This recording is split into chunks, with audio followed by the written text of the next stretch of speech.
Hello, is anybody here? You don't have to be afraid. I'm just here to talk with you. I am a seasoned paranormal investigator with a growing resume. I began investigating the paranormal when I was 16 years old, where I learned the tricks of the trade from a dear friend of mine. Since then, I've been a paranormal tour guide at the Ohio State Reformatory, have been on paranormal teams where I have investigated private homes, and have given presentations on real life ghost busting. Now, I'm on a quest to explore all realms of the paranormal through expert interviews. I'm Sydney Miller, and this is Not Afraid.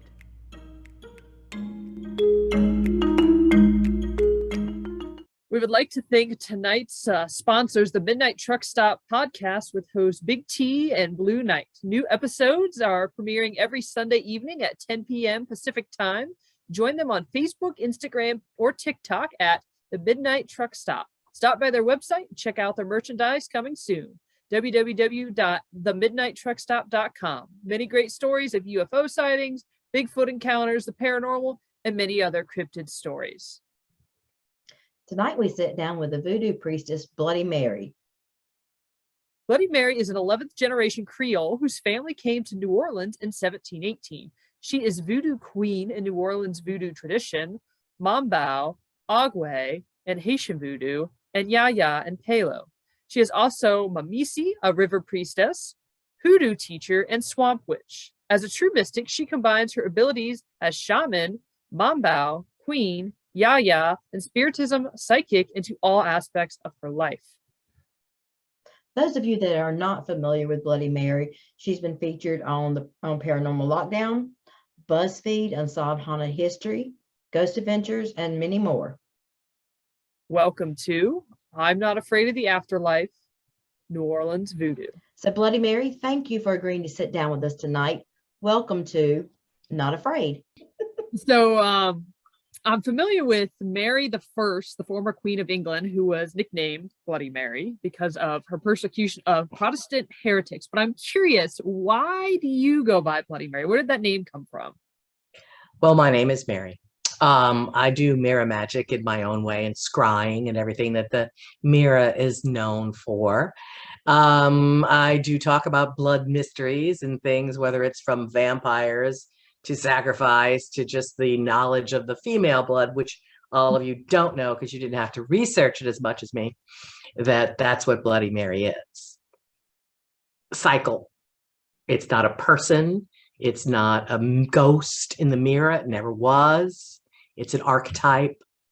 And it's what adolescent girls do in the bathroom at night at slumber parties when they're waiting to see the next stage of their life. So back in the day, some people would look in the mirror to see who their future husband was. Sometimes you look in the mirror to see who you would be at the next stage, like, you know, the older lady, you, the crone. It was also to look in and see who you were in your past life. And then as time evolved and horror films changed, and all of a sudden it went from spooky to slasher and cut and slash, Bloody Mary became this. So some people say she might be named after Bloody Mary, the queen, who I have a lateral bloodline connection to. So that's another reason, through Robert the Bruce and that aspect of my heritage. So, you know, some people, oh, it's her. Oh, it's Mary Worth, which is a really bad, cheesy 70s horror film that people today think was a real person in ghosts. No, cheesy horror film. People used to also, when I did my research, some people used to think Bloody Mary was the Virgin Mary with a creepy veil. You know, so over the years, Bloody Mary has changed, but the idea has always been at a slumber party when the girls were giddy and young and right at that stage of beginning their womanhood, they would do this little mirror scrying aspect. So it was a rite of passage more than just a game. And it wasn't about the slash. It started to be in the slasher stuff the same time slasher movies came out. You know, that's scared of it and this and that. So she's evolved as our fear of getting older evolves in the universe. You know, you look in the mirror and now you're seeing scarier things, you know? So that's my spiel on that, because I have hundreds, thousands, unfortunately, of little girls, little annoying girls in the middle of the night who call me and beg me not to kill them. Bloody Mary, please don't come, or please come to my party. You know, and they waking me up in the middle of the night, like, I am going to kill you. I wouldn't normally, but let me sleep. So yes, you know, thousands of little girls and lately little boys, you know, who call me. So if I go stand in front of the mirror and circle Bloody Mary, Bloody Mary, Bloody Mary, will you come see me? Maybe. No, circling isn't part of it. It's a mirror and calling your name, staring into the candle. So it's candle scrying. It's mirror magic, which has always been that portal, right? People are afraid of it in ghost hunting or superstitions, if you will. But, you know, everybody always freaks out. I got so many mirrors at the museum and a couple of them are cracked. I'm like, well, why is that? And I was like, well, because, you know, the fear of a cracked mirror and bad luck came from the fear that it as a portal when cracked would let spirits through. Well, hell, I'm a haunted museum. Let them come through. You know, I want them to come through. So if somebody's going to throw away a really kick-ass mirror because it's cracked, I'm going to grab it and I'm going to put it in there.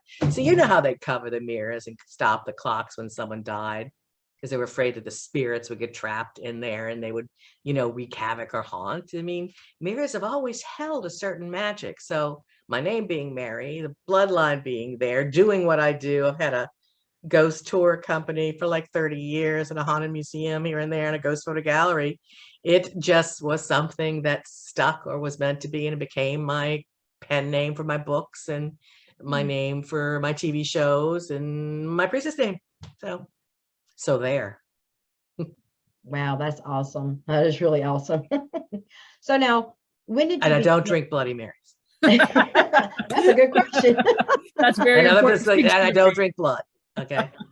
That's another good point. Except for like, yeah, a little bit, you know. So, when did you begin practicing voodoo? Voodoo. Well, I guess it depends on what you look at it. Starting to practice and actually seriously practicing, people will now, they'll start saying, oh, it's my whole life. You know, it was the moment I read about it. Well, that's not necessarily when you first start practicing something.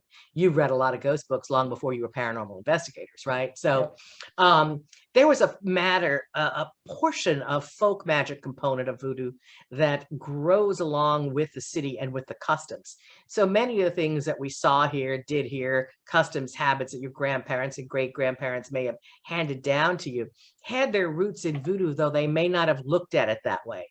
A lot of people just go, oh, that's what we do, or just New Orleans and things.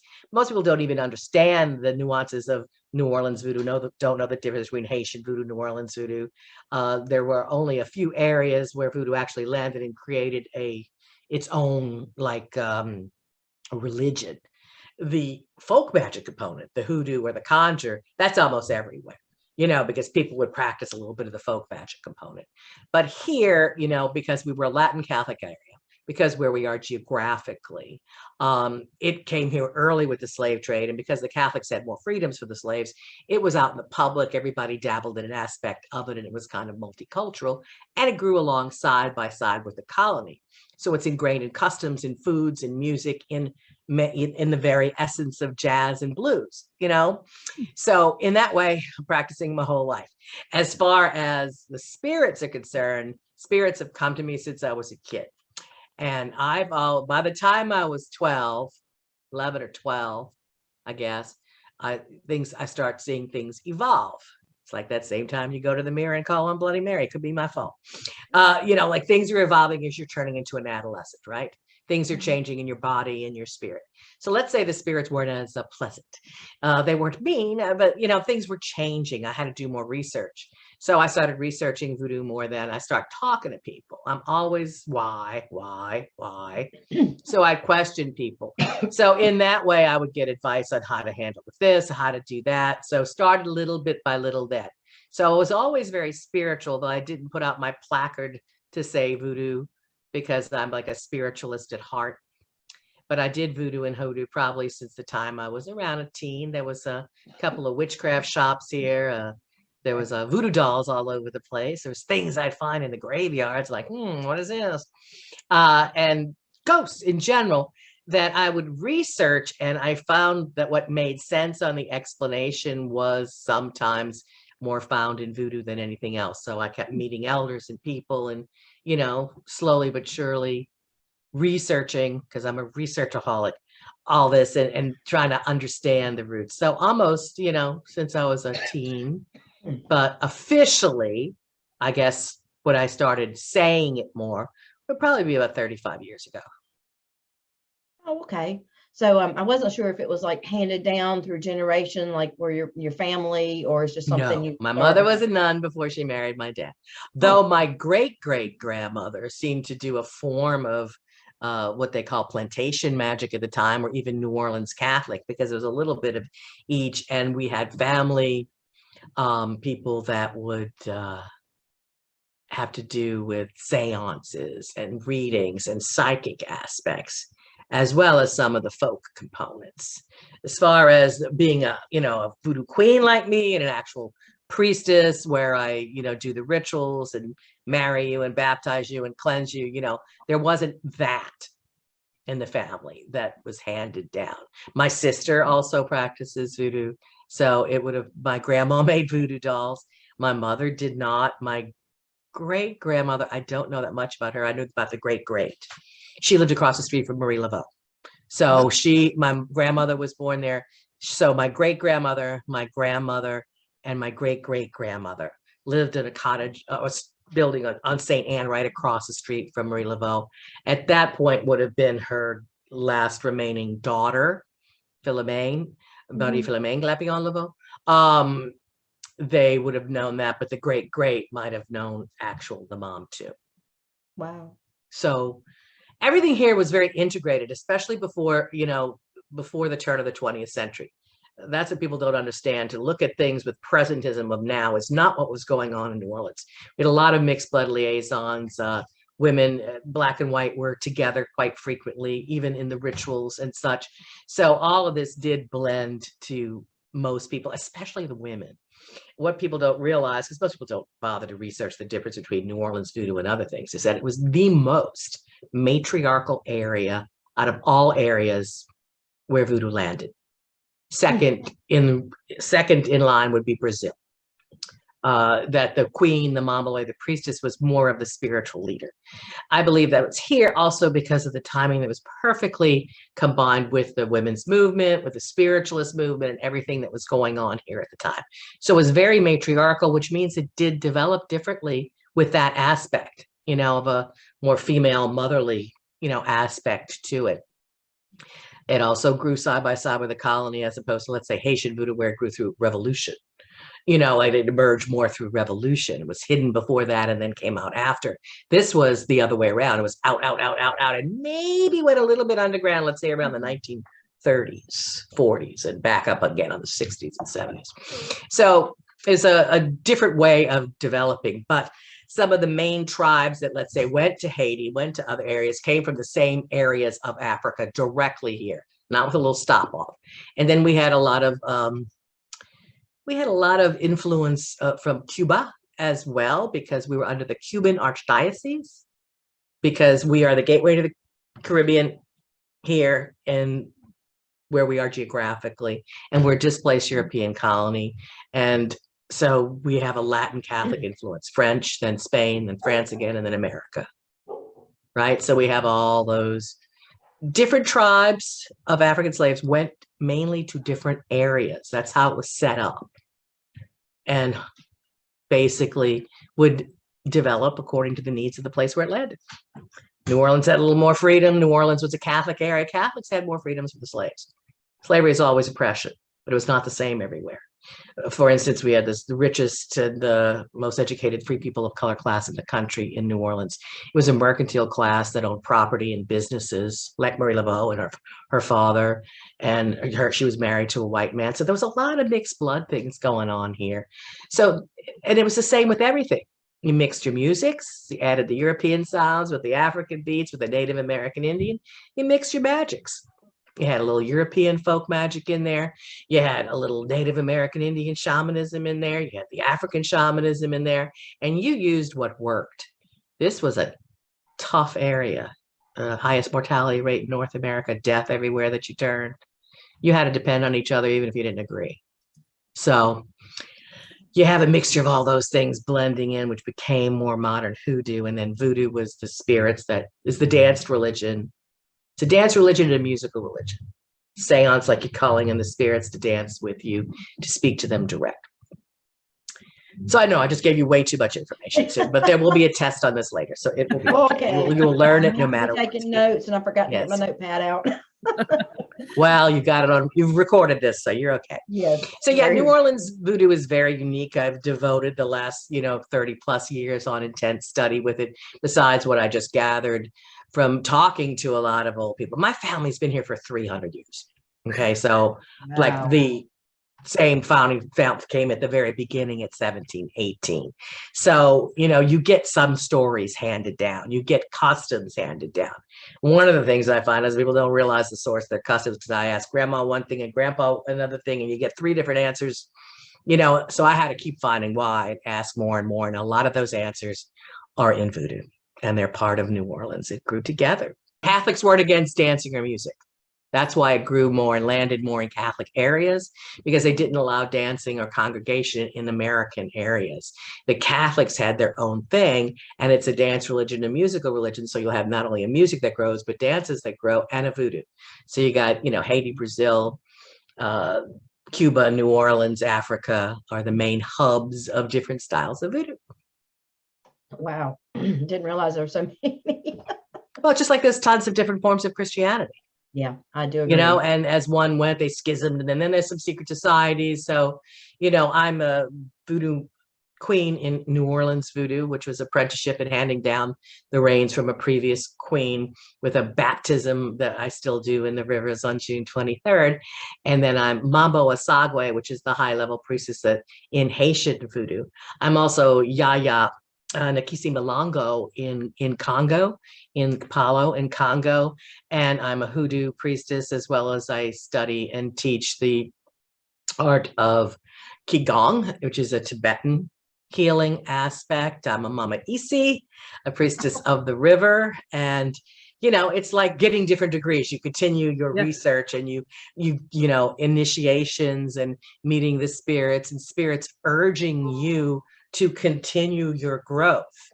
Also, it's a way of reconstruct, to try to go back and find the raw elements of the parts that came here in the times of Marie Laveau, where I'm a general voodoo queen priestess of, to bring them back alive.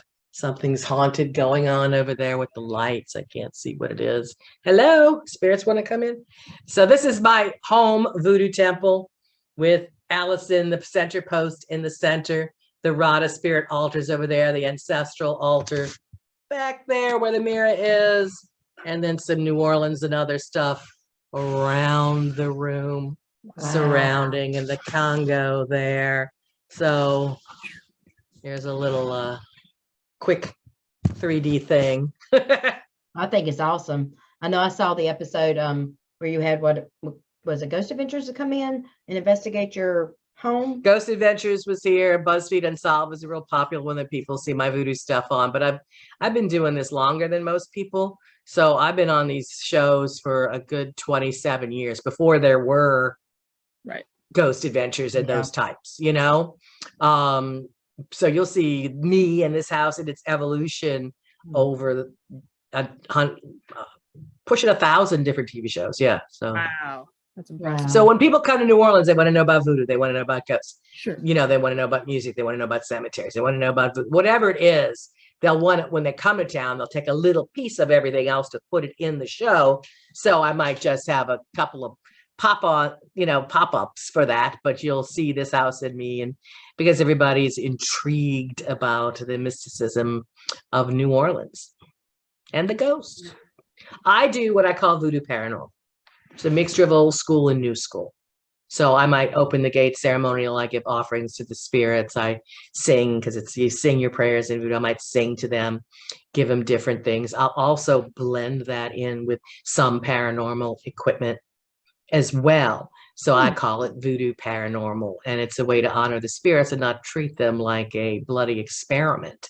It's like, if they get liquor, they get shots. I don't give you shots, but I give them shots. They get cigars, and they might get music played for them, and they might dance, so we try to soften it up and just try to teach communication between the worlds.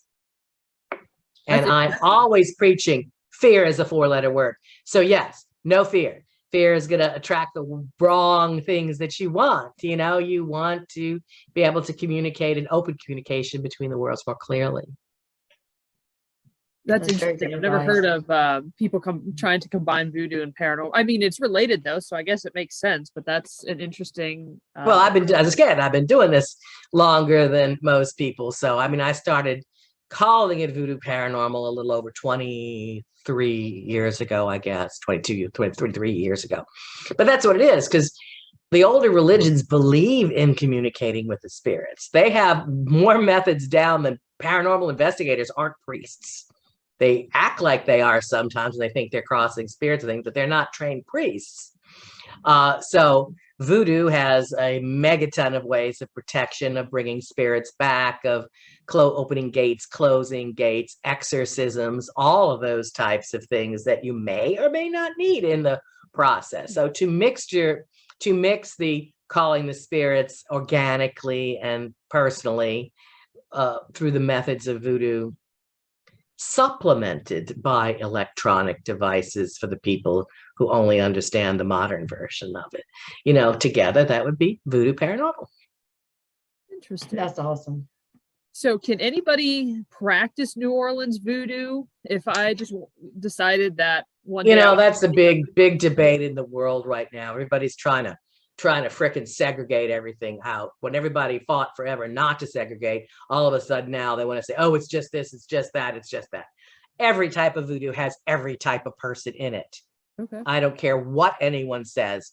You can look at each house, and even in the times of the mid-19th century in New Orleans, we have pictures, we have names, we have addresses, we have, you know, mixtures of rich women, poor women, prostitutes, you know, some men, children, all ages, all socioeconomic levels, all types of walks of life, even then. So in New Orleans, since we've always had that mixing going on, obviously New Orleans voodoo is very mixed. However, you know, my was an 80-year-old Haitian godfather in Haitian voodoo had no problem when he came here and initiated a bunch of a few Hindu and a few, you know, white and a few Hispanic. I mean, he had no problem at all with mixing because spirit doesn't see in color.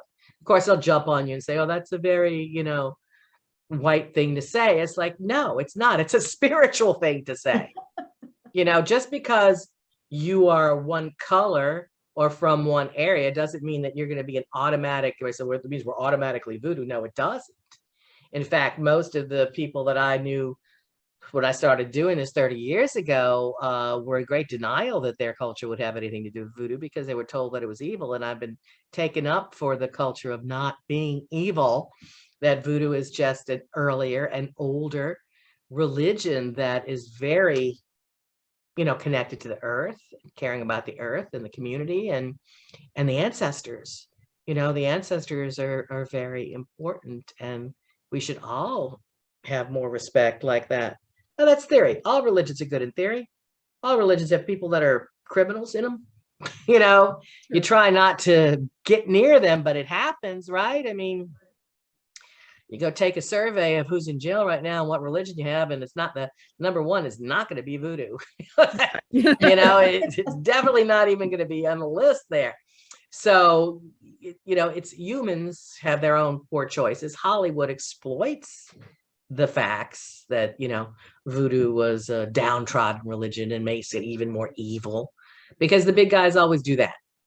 You know, they want to put down the little guys. Then you add the racial implications and everything else. But no, I mean, all the houses that I'm a part of and all the independents that I work with are all various shades of colors. So yes, in a way, anyone could practice voodoo. It is best to have a teacher be initiated and not read a damn book or a spell or something on the internet and say, oh yeah, here I am, you know. Try to actually participate in a few rituals, you know, it's not a religion of reading a book, you know. In fact, sometimes the books can harm your understanding because you could be taught direct from the spirit. So everything is about dealing with spirits, either the exalted ancestors, the ghosts, in that way. Everything is how to call spirits, how to dance, how to make them happy, how to listen to what the nature spirits have to say. So you can throw that into fairy realm if you want, and listen to what the ancestors themselves have to say.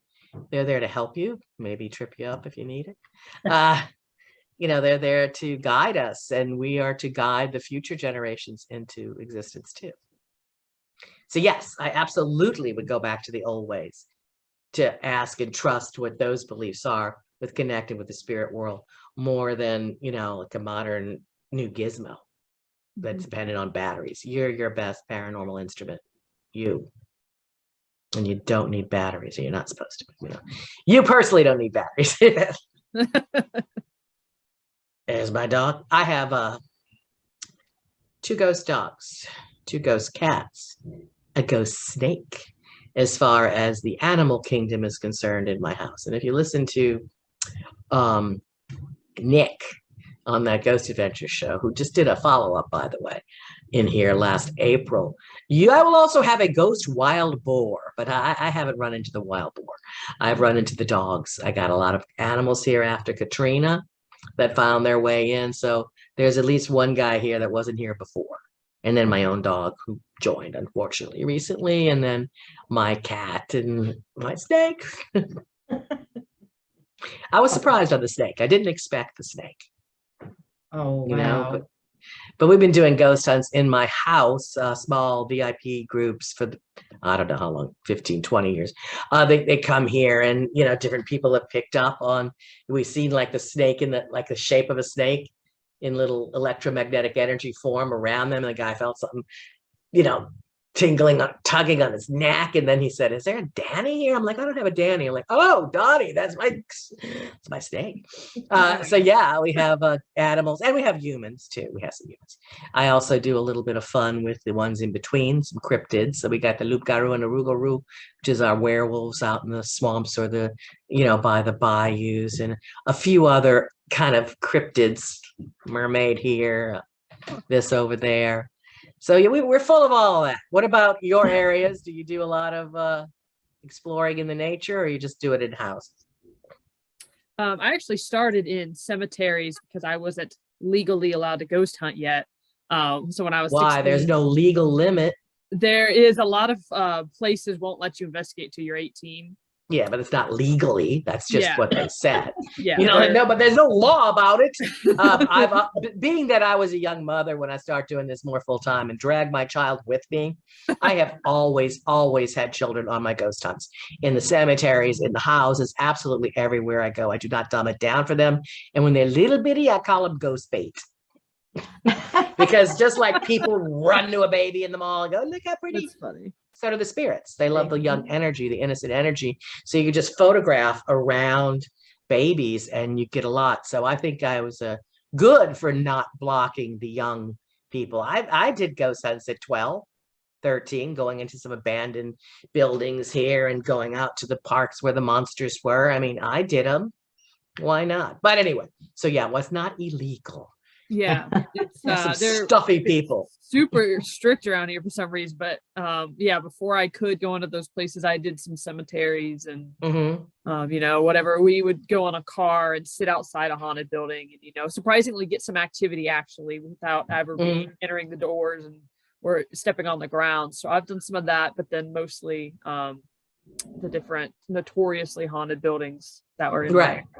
I mean, that's part of growing up. You go to the haunted buildings, right? At least it was for me. And my brother's friends drive me. I even had my dad drive me somewhere. I want to go over to this road. Come on, we got to go to this road. Yeah. So he'd take me. Which I guess it's pretty cool when you go back and we didn't have a lot of. I had cameras. We had a few things, but it was always part of growing up. So I would never have blocked children from it.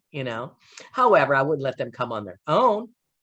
Right. They'd have to be with an adult, and and it's not always the children that are the most disruptive, especially in this town. That's true. Like we beg we say left and right, don't come drunk, but it's really hard to have people understand that here.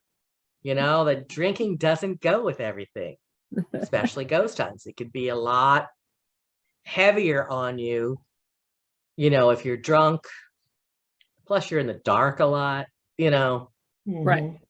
you're asking for an accident. Yeah.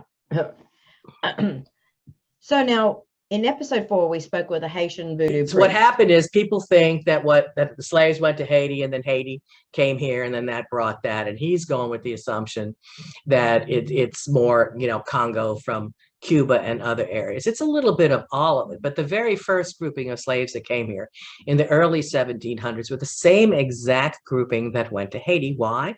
Because we were both Latin Catholic areas run by France, and each different country had a different grouping of slaves that they got. The Dutch got this, the Yoruba went more to Cuba, this went more to there. So we have listings, and mainly more in New Orleans than Haiti or anywhere else, of exactly who was on what boat, who came here, where they were sold, and where they went. There's very, very specific, Right. Wow. things so that we know. So it is the very same people, because we were French, Haiti was French, that went there, came here, but they came independently. And, it's like nature, nurture. Yes, they brought particular sets of spirits with them, their ancestors, but they may have ended up using this one more because that's what we needed here. Haiti and New Orleans are not the same place. We didn't have it. They had way more slaves, way less slaves there per capita, but they had to get more aggressive to get their rights. It was just a different way of developing, but it all came from the same area of Africa. Later in history, after the end of the Spanish era, closer to the time of the Americanization, then some more Congo people came in, which still seemed to have a little bit of their influence more in Marie Laveau's day. In fact, it was rather surprising that he would even venture to say that much, because I'm usually one of the few that talks about any of the Congo influences in New Orleans voodoo.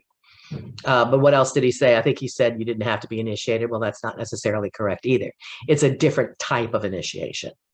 Just like in other parts of voodoo, you may not have to go through what we call the JVO. It's still an initiation. It's just not the same. So you have to go to several days to be this level, and then another time to be another level, and finally you get up to the Asagwe level, and you get the rattle and a variety of other things. In New Orleans voodoo, the truism is there's a baptism usually on St. John's Eve that starts you in immediately, and then there isn't a hierarchy like that except for the queen. And I was working under or with or on side, whatever, the previous queen. And when she died, it was arranged, and then it kind of went over. So it's more of a baptism, blessing, and apprenticeship, which later goes to that. But there's not as many levels, and it's not locked away as much as it is in Haiti. And it's different than the Congo scratching and initiation too, that was a little part of it too. And there's a lot of secret stuff of how we do it. So it's not just there's modern books of people, again, that aren't from here, people that aren't into voodoo and aren't from here, who write books on New Orleans voodoo, and they get some of it right, but not all of it. And why should they? That's not their, I don't think that people that aren't in the religion should be writing about it, but hey, Sure. It's just because it confuses people. The basic principle of voodoo, whether it be Haitian or whether it be New Orleans, is pretty much the same. More or less, I guess. guess. There's basic practices. Well, there are some basic practices that in the New World, or it's funny when one of my teachers says New Age, has a lot of Catholicism mixed in. Oh, right. okay. But that is not necessarily the way that it is in Africa or in areas that weren't Catholic. So there's a lot of substitutions that were made, like, oh, if I'm going to call on this spirit, there'll be pictures of saints all over the place here. So there's some aspects that try to take the Catholicism or the Christianity out of it, try to go back to more of its raw state. And there's some things that say it was never added in to water it down to begin with. I just thought it was kind of beautiful that they absorbed everything along the way, but they were, forced Catholicized in many cases. But the principle is, like I said, is to venerate the ancestors, to take care of the community, so to serve the spirits, to honor the dead, all that. So those basic principles are pretty much the same. Hoodoo or conjure, or in some areas called root work, like in the Carolinas, first of all, the Carolinas had and Georgia, totally different, again, a totally different tribe. There was no united tribes in Africa. Each tribe had their own belief systems, different tribe. More the Gullah and a few other people went to Florida, Georgia, Carolina, and then we had the Dahomey, the Fon, and then later the Congo. So you had different tribes which had different beliefs. None of them were unified religions. They might not have even known each other unless they were at a border where they warred each other. They didn't always know each other. So yes, I mean, you serve the spirits. It's generally dancing involved, music involved, and things that you liked as a person. So you would feed the spirits. You would provide them with things that they liked in life. And if you get trance dance possession, or however it comes to you, the spirit comes in and talks through you. You get a spiritual lift when they come in, because they're using your vehicle known as the horse. That's why they say ride my horse. You're using the horse, which is me. So, if I'm this spirit, I'm going to like this hat. I'm going to like this dress. I'm going to like this whiskey. I'm going to like this syrup. You have those things all about. So when the spirits come, that they will be able to enjoy them. You might have a dress or a hat of a certain color that one spirit will put on more than other.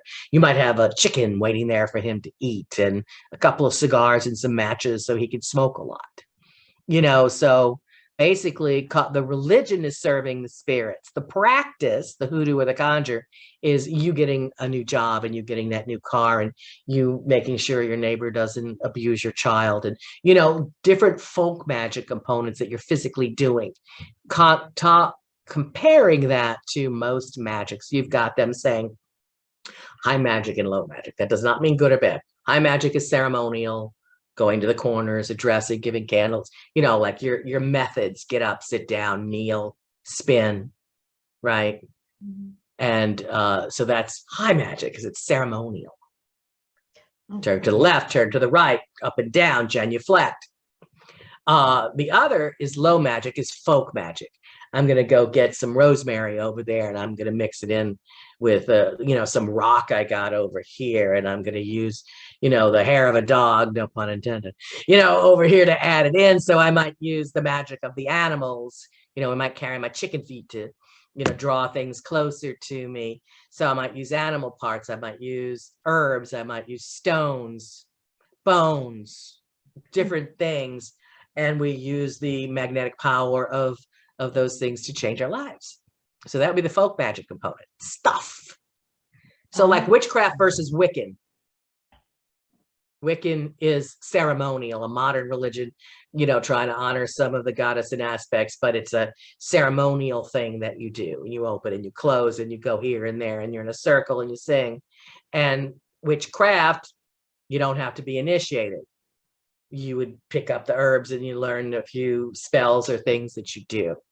There's great debate about that now, but historically, hoodoo is the folk magic. It doesn't belong to all Africa. It was a mixture of some Native American, some European, because there's many oppressed people in the world, and the oppressed seem to gather together. And in New Orleans, that seemed to be mainly women. So it had more women's mysteries than the other parts of the country. And to honor the ancestors, the dead, to speak to them, to feed them, to get information, necromancy, if you will, but and psychic abilities. It mixed in with the spiritualist movements. And Marie Laveau did voodoo seance, and I do voodoo seance in spiritualism and spiritism type methods. But back in her day, there was the medium sitting back with her back against the wall, waiting to be the oracle while people were dancing around and food was served. New Orleans always had that little extra in there than a lot of the other places. And you could drum and dance on the streets here. And we had open market with voodoo rituals at Congo Square. It was the first tourist spot in the South. People came here and overtly saw and heard that polyrhythmic beat of the drum, which kind of woke that spirit up. And people got in dancing with it. People still do things like that in New Orleans that they don't do at home.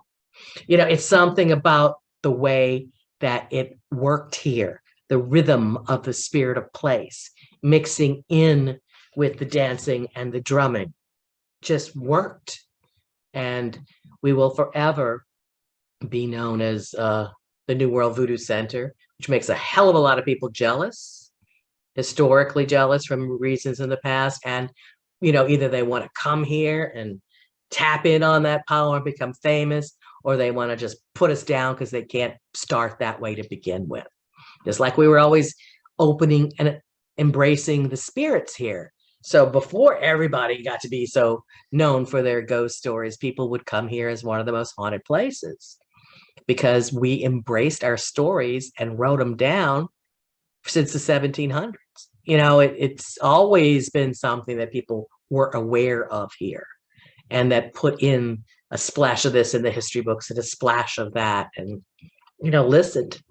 And a lot of dead people, the highest mortality rate, a lot of cemeteries, all that stuff, and a lot of good food and drink, and spirits like all that too.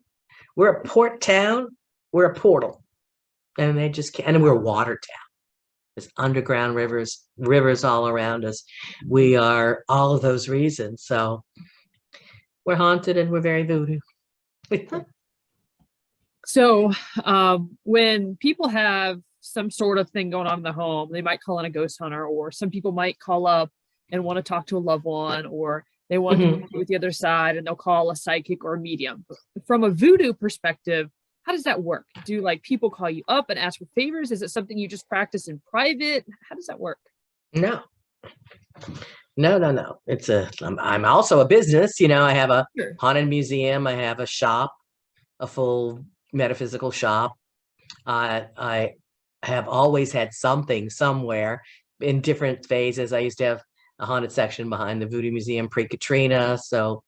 And did the tours where I would go to maybe an event and teach people how to do voodoo dolls, or I'd go to an event and do readings, or we might bring my ghost photo gallery to a haunted restaurant and I'd put together a party for people in a theme. Or I do voodoo weddings, and I've done voodoo weddings for over 20 years. So I do weddings.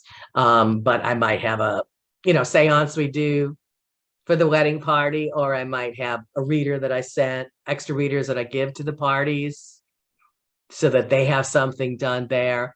Or people call me for advice to go see about what to do if there's hauntings in their houses. And sometimes I just tell them by phone because I don't have the time to go everywhere. Sure. So I can do a little astral travel over there and take a look, see what's going on. It's hard to go to a lot of people's houses. You got to make sure they're not, crazy. Right. And of course they think we're crazy, so that's okay. I just mean you got to make sure you're not sending a couple of girls to a really bad neighborhood. You got to be a little careful when you go to strangers' houses, right? So in a lot of cases, people come to me for advice and we go over it, but sometimes I go over there as well. And I used to do a lot more traveling than I do now, to different places. So yeah, people call me. I mean, I do seance to the public every week, readings every day, not just me, but I have a staff of readers. And I do some classes. I was doing Zoom classes for a while, and one-on-one private custom things, which I believe in more of the old school apprenticeship, me and you, or me and one or two other people, not huge commercial groups. And I like to know the damn people I'm working with. Yeah. I don't like just faceless groups that I teach everything, because not everybody is at the same level, and not everybody would be there. There is, believe it or not, in many houses, a certain form of moral code that I believe that people should adhere to. A lot of people don't want to hear about moral codes. It's that's fine. You don't have to be in my group. So I have more of a family tradition, and I'm not judging you, but if I can't have this kind of this going on here, we want to be responsible for our co-workers in our group, so you don't want necessarily, drug addicts or, sex addicts or whatever it is that could rub off or hurt the rest of the people, especially with a family tradition. My son's been doing this since he's 2 or 3, and it was doing the dishes, come on, I gotta go do a ghost hunt, ma, he grew up with it, right? Poor thing, still got to work for me, but he has grown up with it, and he's got a lifetime of experience. Now I got a little tiny grandchild that I'm initiating. No, we'll That's let him make his own right. choice. Yes. Make his own choice, of course. But yeah, so you have to, I believe you should take things seriously. You know, everybody wants the deep, dark stuff. They want the heavy answers right away. And a lot of younger generations, they don't believe they have to go step by step by step by step. Each initiation that you earn, you know, different things are revealed to you directly from the spirits as well as from your godfather, godmother, yeah, whatever you want to call your mentor. And there are things that I've waited 20, 30 years to get. And I learned a lot direct from spirits. I learned a lot. You know, so some people, they just want that all right away and they don't want to do it. Well, they're not going to be in for the long haul. So I'm not interested in doing that. And sorry if that hurts your feelings, but I worked really hard, you know, and there's not going to be a complete spell on the internet for free. You know, Right. you know, just like your grandma had something special that she put inside her cakes that she ain't going to tell you. Maybe when she's on her deathbed, you know, it's that kind of thing a lot of times, you know? Right. So pay attention, trial and error, do the work, research, open up, initiate, but make sure you're serious about it because it's really not a game. And a lot of people do it just because they think they're going to be famous or the other. I mean, those were never my reasons. It happened, but that's not why I did it. You know, oh, here goes my Right. cat. Well, I have a That was question. my haunted cat. Yes. Tell me, voodoo dolls, what are they? Are, you know, you see all these on TV, you sticking pins in them, you know, what exactly are voodoo dolls for? And do They are for nothing until you use them. They are effigies. Mhm. Effigies that are blank that you use to resemble, empower, Mhm. create, focus, heal, all kinds of things. The pins in the TV is just one aspect because evil sells, you know. The Yeah. number one reason people use dolls is love, you know, is love rituals, love spells, things like that. That's still the number one call, you know. Wow. Money, you can use money doll. You can make it. I have dolls that house your ancestors and dolls that can represent the man you're trying to pull your way, you know, the man of your dreams, a woman of your dreams, whatever it may be. So it could be a placeholder. It could be a holder for your spirit, for your ancestors. It could be a guardian spirit or a guard for a door, for a house. I've got one in my car just so I get good parking and I don't get tickets, you know. So you can have specific ones at strategic, can't talk, strategic places for things. And I've been teaching people how to make voodoo dolls for 30 years, all kinds of people all over the world. They are blank at first. It's what you do with them. Then you have to feed them, you have to nurture them, you have to know how to wake them, you have to name them, you have to task them, you have to take care of them and work with them. So it'll grow, you know, like a baby. It'll grow as you're working with it. And you have to task it, breathe into it, pour liquors into it, keep it up high, add things, give it gifts if you're using it right. If you use sharps or pins, it's all about why you're using them. You know, it could be a pin in the head to affect thought. You know, it could be in the heart to affect love. It could be the organ to push in a herb right where someone needs healing. It could be, you know, like acupuncture to release power and deity, to sign deals between people. And yes, it could also be to hurt and inflict pain in area. I don't generally teach anyone to do that because what you do will come back to you. I think there's a longer but more long-lasting way to get what you want that isn't the short-lived trip someone else up or hurt them. I don't believe in that. And I dislike the fact that much of hoodoo is going back to the let's steal things from other people in order to get what we should have got to begin with. You can get your stuff direct from the source. You don't need to hurt someone else or trip them up. However, you might want to catch a thief.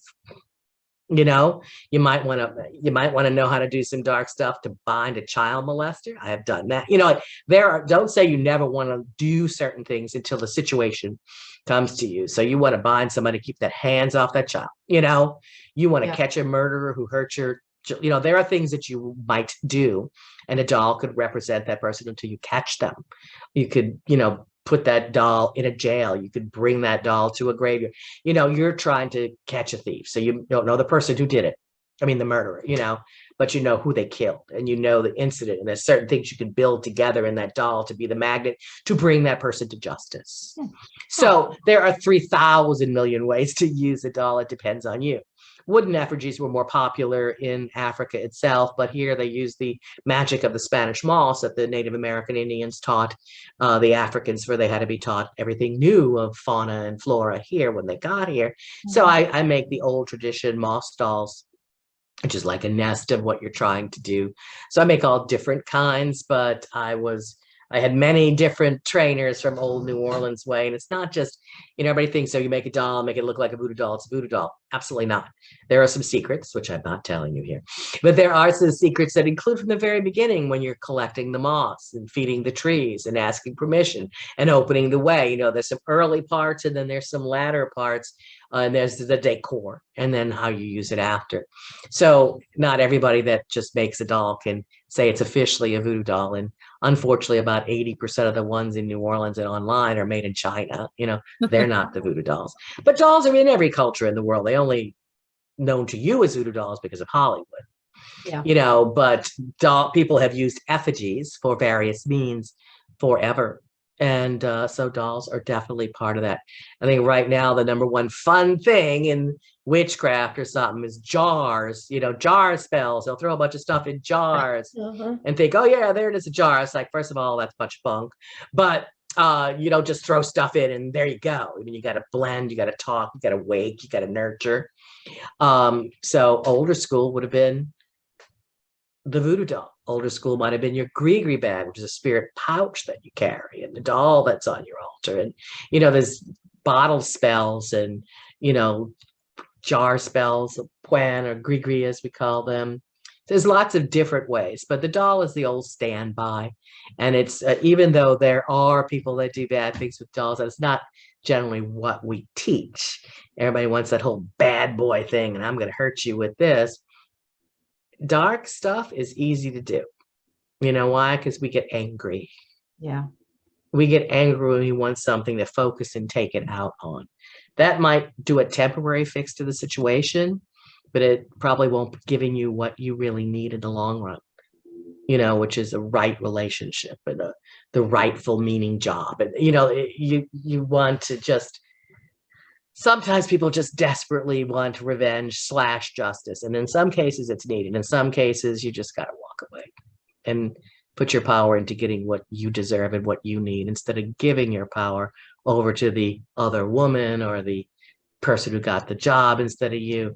So that's, again, back to a moral factor that isn't really part of the teachings of the religion. The religion like to say that they're teaching you morals. They're just telling you what to do. I mean, that's something that's really inside you. You know, and I don't want people that just want to do bad spells for fun or because they can around me, you know? So I'm not going to be teaching that part but it's very easy to get really mad and throw all your anger in one little thing. That's the easy magic. To heal on a bigger scale, transform you, the world around you, the city, the state, the country, whatever it is, that's the harder job. And that's when you should be a priestess, not the other time. Right. So when Sydney and I come to visit you and we get voodoo dolls, you'll teach us how to show us how to use them? Yes, I have a voodoo doll bar at my place with starter dolls that we make. And then I have sides with herbs and bones and stones and things to decorate them up. Then we wake them, name them, task them, baptize them for you, and teach you what to do. Sounds good. I can't wait. And you know, you can bring them on your ghost hunts. You can bring, if you want to, like, focus a doll. I think I did that on one of the Ghost Adventure shows. The first one I did on Magnolia Plantation. I think I made a doll to be a temporary housing for one of the spirits at that particular plantation. So you can do that, you know, and then we disassemble it after to set it free. Huh. I can't wait. I want to learn so much from you. That sounds awesome. And your museum looks awesome. It's small but quaint, and it's very concentrated. I've got a beautiful, beautiful courtyard too in the back that we could do events, functions, parties, and classes and stuff. And then a nice store. And it's a 200-year-old building. So it came with ghosts. Then I have my haunted collection there. Excuse me. So there's modern ghosts and colonial ghosts and everything in between. And then, of course, I do full haunted city cemetery tours. And we come to my house. We go there. We go to the cemetery. We go to the park to deal with the oaks and the nature spirits. A little bit of everything. That's awesome. That all sounds right up our alley. It does. It does. I can't wait. Yeah, and I have, a lot of haunted dolls. I have an interesting collection of artifacts that belong to Voodoo Queen Marie Laveau, which I do use occasionally in ceremonies, but I have collected pieces of power sites around the city, pieces of haunted buildings from around the city, even if it's just a brick or this and that. I have all those things there. Wow. That's going to be so awesome. I can't wait to come. Oh yeah, very impressive. Yes. Well, is there anything else you wanted to talk about tonight that we didn't ask you about? We left I off. don't know. We talked about ghosts. We get to hear. We got a couple of. We got one of my books here, Hauntings, Horrors, and Dancing with the Dead. This is by Bloody Mary and Wiser publication. I have some ebooks now. Awesome. There were some of my first books that are now they're ebooks. I used to print them myself, but they're like ghost photo and evidence books. Oh, awesome. Cool. So now I have it as an ebook, so you can get that online. And I'm Bloody Mary NewOrleans.com.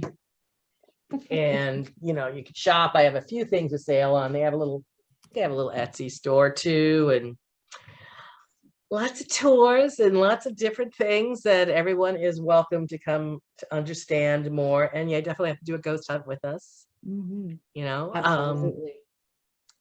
Can't think of anything. It's Mardi Gras, so I've got to go deal with that. Yeah. It's Mardi Gras Enjoy now. that. We didn't really have it last year, but we're gonna this year.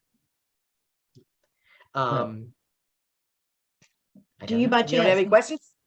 Just one. Well, just one real okay. fast. You were talking about teaching and learning. Do you teach online, or if it's someone that's interested in learning how to? I prefer, as I said, I prefer to meet you, than online. But I had, during COVID, I had done a series of classes which went quite well. I have a series of tapes of them now that I also sell. But I do more one-on-one classes, so they're private, which means they cost more, but it's so I get to know you. It would be better if I got to physically meet you, but I understand that not everyone can travel. So I'm trying to do some more one-on-ones on this, but I do need to feel you. You know what I mean? And see where you're from. I also do a tune-up for you, like a psychic tune-up, and see what you're carrying, which is helping you, which is blocking you, whether past lives are coming in to step up, and ancestors. It's kind of like a tune-up, like a psychic tune-up healing, pull off things that you might be carrying, or even little banishings and exorcisms that might be on you too. Wow. So I do all that, and I can do that by phone and by Zoom too. Well, I would definitely be interested in talking to you a little later about some of the stuff that you do, and I'll just private message you and give you a call. Email is better, even though I have a pretty big TikTok now. By the way, it's Bloody Mary Nola. Nola's New Orleans, Louisiana. That is also, I think it's also my Instagram and one of my many Facebooks. But I put little snippets of things on there, from voodoo to ghosts to cultural things going around New Orleans. So my TikTok has been my new little focus for a while. So you can go there. So please go to Bloody Mary Nola, and you can also ask questions there, and I answer with a little video response, because a lot of people have the same questions as you, so they want to hear the answers. Okay. And all that. What's your most haunted place where you live? The Ohio State Reformatory, which I actually worked at for 4 years, and it's relatively well known if anybody's somewhat familiar with the paranormal field. Did you get reformed while you were there? No, I wish. No reforming for you. No. And what about you? I'll tell you the truth, in Myrtle Beach, I'm not so sure. The one place that I have been that's most haunted is St. Albans Sanatorium in It's been such a trend lately to always be in hospitals or jails. I know. That's like the last 3-4 years, I think, is all focused on that. That I know there was someone that told me a long time ago, and other people have shared, is like, people want to go in these wild, big places, but you get more activity when they're small because it's concentrated and you can Exactly. find it easier. Because sometimes, they don't want anything to do with you. Sure. Sometimes they Yeah. want to hide, I personally like the smaller, less known places. Now, again, Right. because of Myrtle Beach being the big tourist and there are a few hit and miss, but mainly, you have to go out further in South Carolina to be able to get, I have been to a few cemeteries, but close by, Yeah. that's the only one I could think of. I like the smaller and more unknown places. To me, Well, there's less and less that are unknown these True. days because people find them rather quick and they're speaking out. And I think we just need to learn to listen. And like you say, and like I've always said, listen, but not be afraid, for fear is a 4-letter word. That's right. Exactly. So please come to New Orleans. I will be here, show you around, and I guess that's it. We definitely will be there. Bloody time. Mary, we'll let you know when we're on our way, and we Yes. can't thank Yes, you please enough. let me know in advance because every week my schedule changes and I will definitely get to you. We Perfect. appreciate Sounds that. good. Thank We you. can't Thank thank you, you enough for being guys. on our show, but thank you. Yeah, let me know when it comes on and I'll put a link up and everything. We Perfect. sure will. Bye. All right. Bye Bye, bye. ghosts. Bye bye, Ghost. Bye, ghosts. Let's see if I can figure out how to. Okay, leave now. Oh, no, I press leave and it said Thank you for tuning in. Don't forget to rate and review us on your favorite streaming service.